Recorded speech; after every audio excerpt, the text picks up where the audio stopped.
Em nome do Pai, do Filho e do Espírito Santo. Amém. Inspirai, Senhor, as nossas ações, para que em vós comece e em vós termine tudo aquilo que fizermos. Por Cristo nosso Senhor. Amém. Evangelho de nosso Senhor Jesus Cristo, segundo São Lucas, capítulo 15, versículos 11 e 12. Disse ainda: um homem tinha 2 filhos. O mais jovem disse ao pai: Pai, dá-me a parte da herança que me cabe. E o pai dividiu os bens entre eles.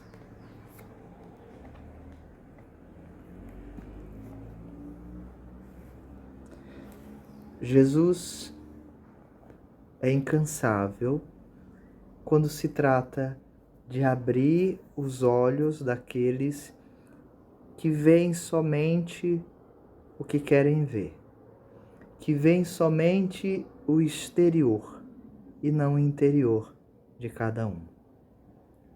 Jesus inicia aqui, a partir desses versículos, inicia a conclusão da sua pregação com uma drástica mudança. Não são mais animais ou objetos como nós vimos nas 2 parábolas anteriores, uma ovelha, uma moeda. Agora são pessoas. Agora ele está falando do ser humano, do seu filho, para indicar a esses opositores, a esses que murmuravam, o que lhe competia buscar e ganhar para si. De modo especial, esses filhos e filhas afastados, errantes, perdidos. A profundidade da história em que iniciamos agora, hoje, ela é tamanha, a ponto de poder ser considerada a joia dentre tantas que o Senhor já contou. A doutrina da misericórdia cristã chega ao seu cume. Alguns documentos da Igreja diz que esse trecho do capítulo 15 de São Lucas é um evangelho dentro do próprio evangelho. Assim o Senhor com figuras fala deles, para eles. Espera que cada um se encontre nos personagens dessa nova parábola. Já prende a atenção do ouvinte, prende a nossa atenção, quando discorre sobre algo tão corriqueiro, ou seja, a família. Mais ainda, quando se trata de um conflito familiar. 3 são os personagens dessa nova parábola: o pai, o filho mais novo e o filho mais velho. Os filhos vivem tranquilamente suas vidas, ajudando o pai com o cuidado dos bens e ajudam esse progenitor a manter a estabilidade do lar. Contudo, aqui são palavras do Papa Bento XVI, gradualmente o filho mais jovem julga esta vida tediosa, insatisfatória. Levantar todos os dias, digamos, às 6 horas, e depois, segundo as tradições de Israel, uma oração, uma leitura da Bíblia Sagrada, e depois ir trabalhar, e no final, novamente uma oração. Assim, dia após dia, ele pensa: mas não, a vida não é só isso. Devo encontrar outra vida, em que eu seja verdadeiramente livre. Possa fazer o que me agrada. Uma vida livre desta disciplina e destas normas dos mandamentos de Deus.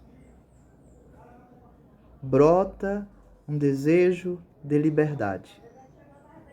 Não quer preocupações com as tarefas dadas pelo Pai e, ao que parece, não se importa com as normas estabelecidas por uma divindade para ele distante. Ele tem uma solução para alcançar o propósito de liberdade. Ele tem algo simples a fazer. Pede ao Pai a parte dele na herança. À primeira vista, nós podemos achar que seja algo normal e poderia ser interpretado como coragem. Foi um rapaz corajoso, teve autodomínio, foi empreendedor. Entretanto, é interessante tomar sempre a Sagrada Escritura, como nós estamos fazendo, e observar o que ela tem a dizer sobre tal assunto. Nada passa despercebido para Jesus dentro da Sagrada Escritura. O livro do Eclesiástico é bem claro ao dizer que somente na morte, no último dia dos dias de alguém, que a herança seja distribuída. Aconselha que durante a vida a ninguém dê poder sobre si, nem sobre os bens, sendo sempre você próprio o senhor de tudo. Deixando, no entanto, a possibilidade, é claro, segundo a sua vontade, de assim fazê-lo. O rei Davi, em vista disso, seguindo um juramento feito a Bersabeia, faz Salomão ser consagrado rei, tomar posse do seu trono e se rejubila por conseguir ver seu filho reinando.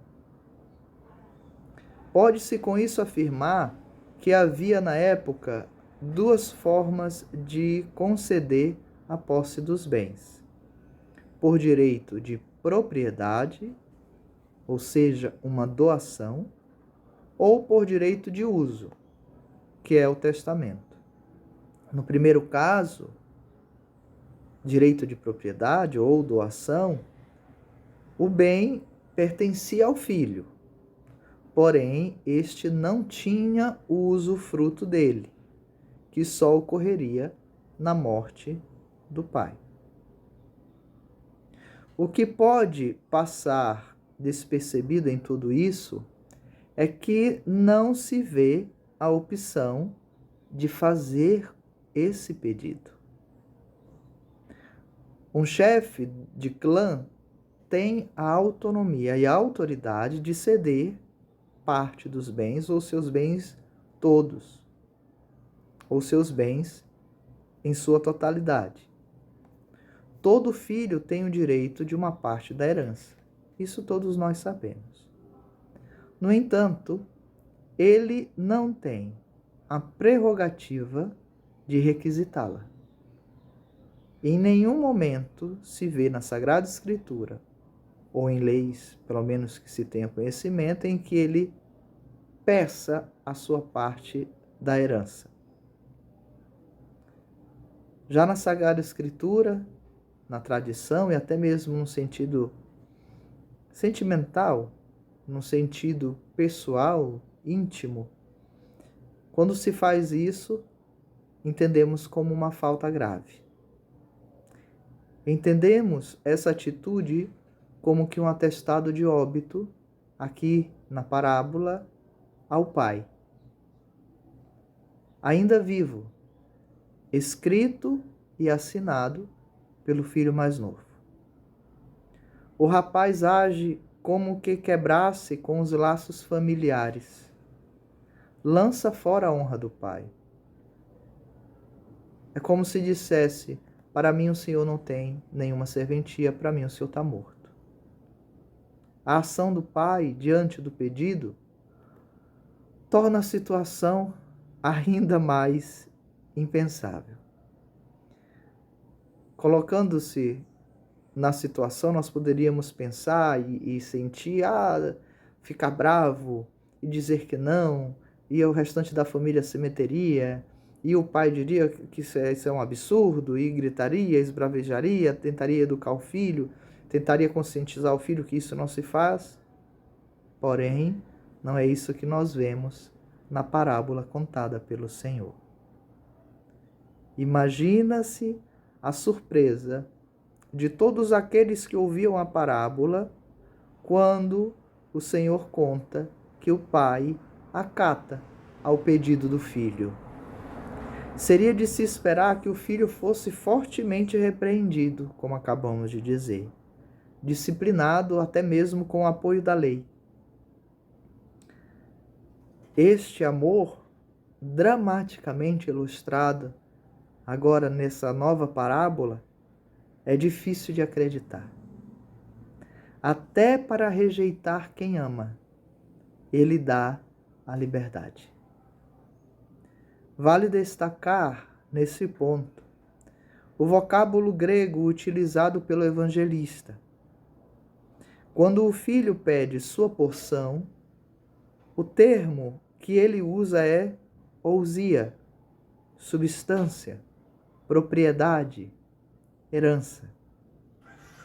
Já no momento em que o pai atende ao desejo do filho e entrega aquilo que lhe compete, o evangelista Lucas faz uso do vocábulo bios, bio, vida.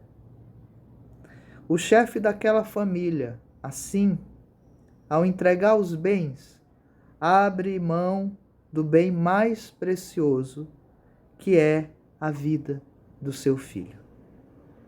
No silêncio do seu amor, porque na narrativa do Senhor nós não ouvimos o Pai falar nessa primeira parte. Nesse silêncio amoroso, o Pai concede a liberdade ao filho. Concede o que o filho acredita ser a vida. Os filhos, os dois, receberam a vida do pai. E o mais velho segue a sua dependência, sem sair de casa. O mais novo deseja tão logo ter o conhecimento do bem e do mal. Vale destacar que nesses 2 versículos que iniciam a parábola, o filho mais velho é citado 2 vezes e em nenhuma é revelada a sua reação. Foi beneficiado tanto quanto o irmão mais jovem. Ele poderia muito bem receber sua parte protestando oralmente. Nós poderíamos ter ouvido ele falar algo durante a partilha dos bens ou durante o pedido do irmão, sobre as implicações que tal pedido geraria para aquela família. Ou então, assumir até mesmo uma posição conciliadora, tentando persuadir o irmão a desistir de tal empreitada. Não. O que encontramos é o silêncio. E o silêncio fala bem mais. Manifesta que este possuía um outro relacionamento com o chefe do lar, que nós veremos mais adiante. Esses 2 versículos que iniciam essa parábola, nós percebemos os pontos dramáticos de toda a narrativa que se seguirá a partir daí. Nós já conhecemos, é uma parábola conhecida. Mas nós gostaríamos, nesses 2 versículos, de destacar justamente isso. Esse pedido do filho, essa ânsia de liberdade que ele tinha, achando que na casa do pai não tinha liberdade, não poderia fazer nada. Isso também nós vamos perceber mais à frente, numa das palavras do filho mais velho. ele se sentia aprisionado a rigorismos, a legalismos, a uma rotina que ele achava que não o levaria a lugar algum, por isso desse pedido. E muitas vezes nós nos encontramos nessa situação. Seja dentro da igreja, nas pastorais em que nós nos encontramos, nos movimentos, grupos de orações, na nossa caminhada de vida religiosa, de vida consagrada, na nossa família fraterna. Muitas vezes também dentro da nossa família biológica nós nos sentimos como que aprisionados, perdidos, sem rumo, sem motivo de prosseguir. E o Senhor começa a colocar luz sobre tudo isso que nós sentimos, sobre todos esses sentimentos errôneos que nós sentimos. E no seu silêncio, Ele vai nos cumulando de amor, nos seus atos, nos seus gestos, na liberdade em que Ele nos dá. Ele não vai nos impedir de fazer e de tomar qualquer decisão que nós queiramos tomar.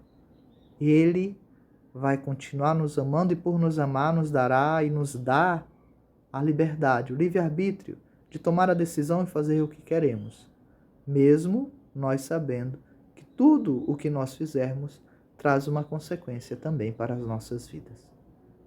Que nós possamos, na partilha de hoje,